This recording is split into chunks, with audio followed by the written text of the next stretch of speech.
नमस्कार।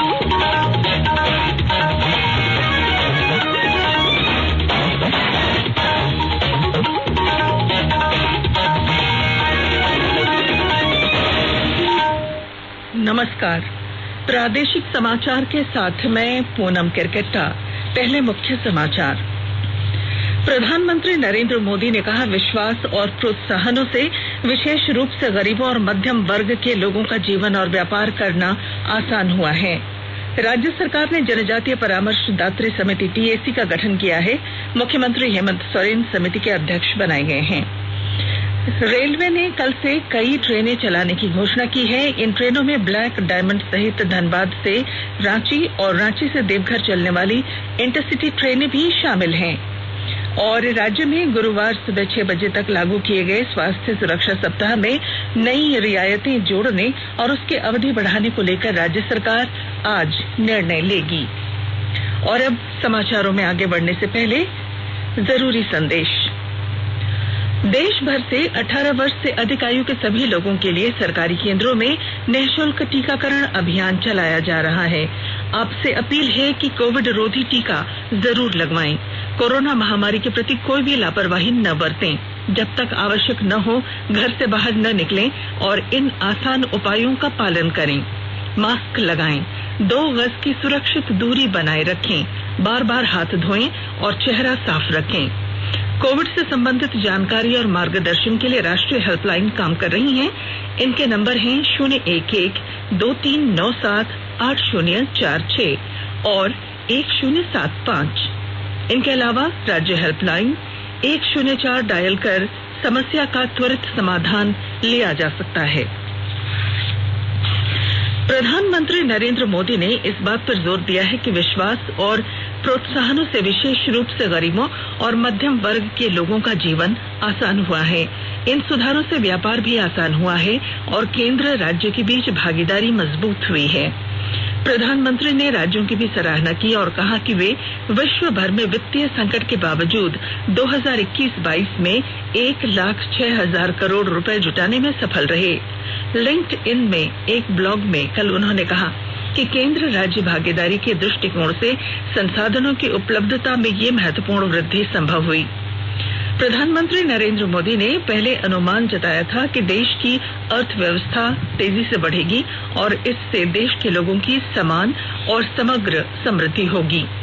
मई 2020 में आत्मनिर्भर भारत पैकेज के तहत भारत ने ये घोषणा की थी कि राज्यों को 2021-22 के लिए उधारी बढ़ाने की अनुमति दी जाएगी।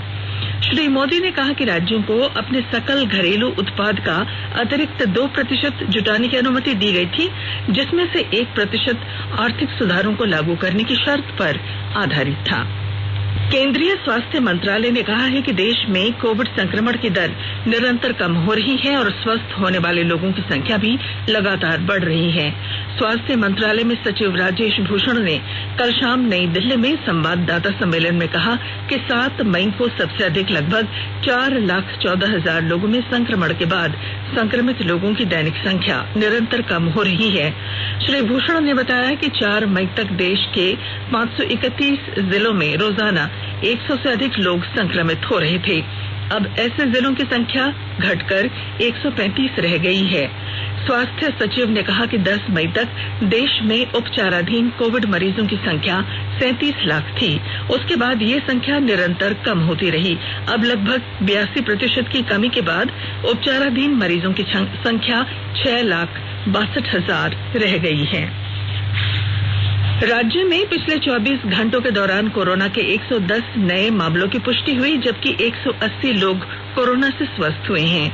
इसके साथ ही राज्य में कोरोना से स्वस्थ होने की दर बढ़कर 98.10% हो गई है।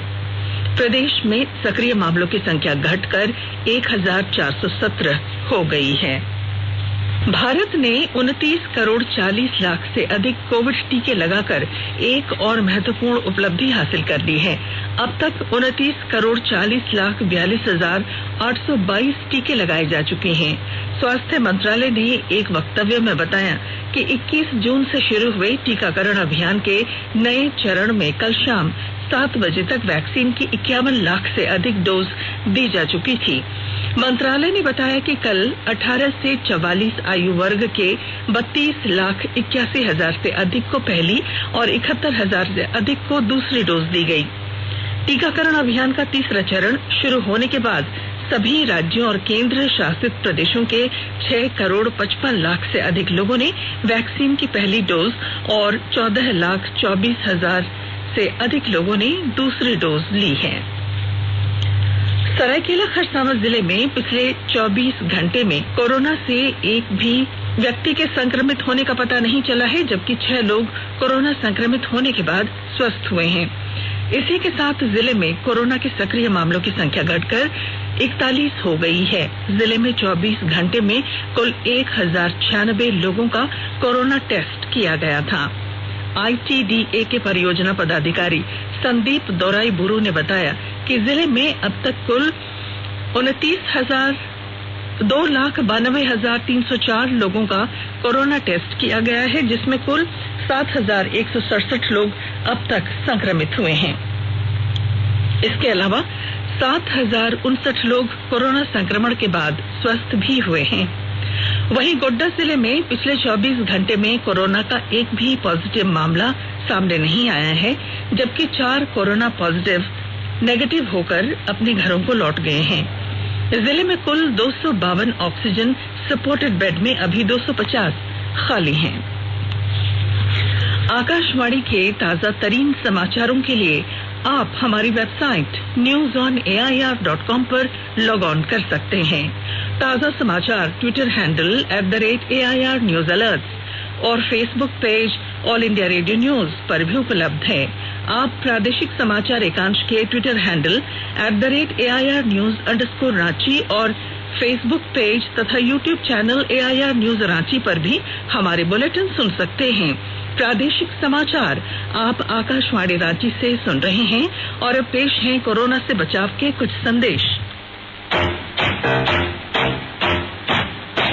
चलो मिलकर एक शुरुआत करें, चलो एक फैसला आज करें, बात नहीं तो टोकेंगे, कोरोना को रोकेंगे, चलो एक इरादा करते हैं, चलो कुछ वादा करते हैं, बात नहीं तो टोकेंगे, कोरोना को रोकेंगे। भारत सरकार द्वारा जनहित में जारी। कोविड-19 से बचाव और सुरक्षित रहने के 3 उपाय। मास्क लगाएं, 2 गज दूरी है जरूरी, सुरक्षित दूरी रखें, हाथ और मुंह साफ रखें। प्रादेशिक समाचार में आपका फिर स्वागत है। राज्य सरकार ने जनजातीय परामर्शदात्री समिति TAC का गठन किया है। मुख्यमंत्री हेमंत सोरेन समिति के अध्यक्ष होंगे, मंत्री चंपई सोरेन उपाध्यक्ष। कमेटी में 17 विधायकों को सदस्य के रूप में रखा गया है। इन विधायकों में प्रोफेसर स्टीफन मरांडी, नीलकंठ सिंह मुंडा, बाबूलाल मरांडी, बंधु तिर्की, सीता सोरेन, दीपक बिरवा और चमरा लिंडा भी शामिल हैं। इनके अलावा कोचे मुंडा, भूषण तिर्की, सुखराम उरांव, दशरथ गगराई, विकास कुमार मुंडा, नमन विक्सल कोंगाड़ी, राजेश कच्छप और सोनाराम सिंह को भी शामिल किए गए हैं। मनोनीत सदस्यों में पटंदा के विश्वनाथ सिंह सरदार और अनगढ़ा के जमल मुंडा शामिल हैं। झारखंड कैबिनेट की कल हुई बैठक में स्पेशल ऑक्सिलरी पुलिस SAP जवानों की नक्सल हिंसा में मृत्यु होने पर उनके आश्रितों को अनुग्रह अनुदान प्रस्ताव को मंजूरी दी गई है। इसके साथ ही इनके आश्रितों को अनुकंपा पर नौकरी भी दी जाएगी। भारतीय सेना के रिटायर्ड जवानों को लेकर 2008 में SAP का गठन किया गया था। कैबिनेट ने रांची के मुड़मा में NTPC तथा NHAI ऑफिस के लिए जमीन को मंजूरी दी। अन्य स्वीकृत किए गए प्रस्तावों में झारखंड के 7 खिलाड़ियों को सीधी नियुक्ति के लिए नियमों को शिथिल करने का प्रस्ताव भी शामिल है। ब्लैक फंगस को महामारी घोषित करने के प्रस्ताव को भी मंजूरी दे दी गई। धनबाद से गया जाने वाली इंटरसिटी एक्सप्रेस को 24 जून से चलाने की घोषणा की गई है। दोनों ओर से ट्रेन इसी तारीख से फिर से चलने लगेंगी। ये ट्रेन अब डेहरी ऑन सोन तक चलेंगी। ट्रेन पूर्व निर्धारित समय से ही चलेगी। Dhanbad Dehri on Sone intercity express में अभी सेकंड सीटिंग का आरक्षण कराकर ही यात्रा की जा सकती है। जनरल टिकट पर यात्रा की अनुमति नहीं मिलेगी। धनबाद से गया के बीच पहले की तरह सभी स्टेशनों पर ठहराव होगा। वहीं दूसरी ओर हरियाणा और पंजाब जाने वाले यात्रियों की मुश्किलें 24 जून से बढ़ने वाली हैं। धनबाद से फिरोजपुर कैंट जाने वाली गंगा सतलज एक्सप्रेस लुधियाना एक्सप्रेस सहारनपुर तक ही जाएगी और वहीं से वापस धनबाद लौटेगी। धनबाद होकर चलने वाली दुर्गियाना एक्सप्रेस और जलियांवाला बाग एक्सप्रेस को भी अलग अलग दिनों में रद्द कर दिया गया है। हावड़ा से आसनसोल और जसीडीह होकर चलने वाली पंजाब और जम्मू तवी जाने वाली ट्रेन भी अलग अलग दिनों में रद्द रहेंगी। 30 जून तक इस रूट की कई ट्रेनें प्रभावित रहेंगी। ट्रेन संख्या 02379 सियालदह अमृतसर जलियांवाला बाग एक्सप्रेस 25 जून को रद्द रहेगी। वहीं 02380 अमृतसर सियालदह जलियांवाला बाग एक्सप्रेस 27 जून को नहीं चलाई जाएगी। अब धनबाद से हावड़ा जाने वाली ब्लैक डायमंड एक्सप्रेस कल से फिर से पटरी पर लौट जाएगी। इसके साथ ही कोलफील्ड एक्सप्रेस की भी जल्द घोषणा की जाने वाली है। धनबाद से रांची और रांची से देवघर के बीच चलने वाली इंटरसिटी ट्रेनें भी गुरुवार से पटरी पर लौट रही हैं। इन सभी ट्रेनों में टिकटों की बुकिंग भी शुरू हो गई है। केंद्र सरकार के MSME मंत्रालय की स्फूर्ति योजना यानी scheme of fund for regeneration of traditional industries के तहत गोड्डा जिले के बसंतराय प्रखंड में काम शुरू किया गया है। करीब 3.25 करोड़ रुपए की लागत का कॉमन फैसिलिटी सेंटर का शिलान्यास किया गया। पेश है हमारे संवाददाता की रिपोर्ट। केंद्र सरकार के MSME मंत्रालय के स्फूर्ति योजना यानी scheme of fund for regeneration of traditional industry के तहत गोड्डा जिले के बसंतराय प्रखंड के अल्पसंख्यक बहुल गांवों के लिए एक क्लस्टर केंद्र बनाने हेतु चुना गया है। बसंतराय के रेशंबा गांव में करीब 3.25 करोड़ रुपए की लागत का कॉमन फैसिलिटी सेंटर CFC का शिलान्यास किया गया, जिसमें एम्ब्रॉयडरी एवं बैज बनाने हेतु आधुनिक मशीन रखे जाएंगे। गोड्डा के बसंतराय बैज एवं एम्ब्रॉयडरी कंपनी लिमिटेड को स्फूर्ति योजना से जोड़ने से यहां के शिल्पकारों को राष्ट्रीय एवं अंतर्राष्ट्रीय इलेक्ट्रॉनिक मार्केट भी मिलेगा और इनकी आय कई गुनी बढ़ जाएगी। केंद्र सरकार इस क्लस्टर केंद्र के लिए 90% अनुदान दे रही है। आकाशवाणी समाचार के लिए गोड्डा से मैं रंजन कुमार।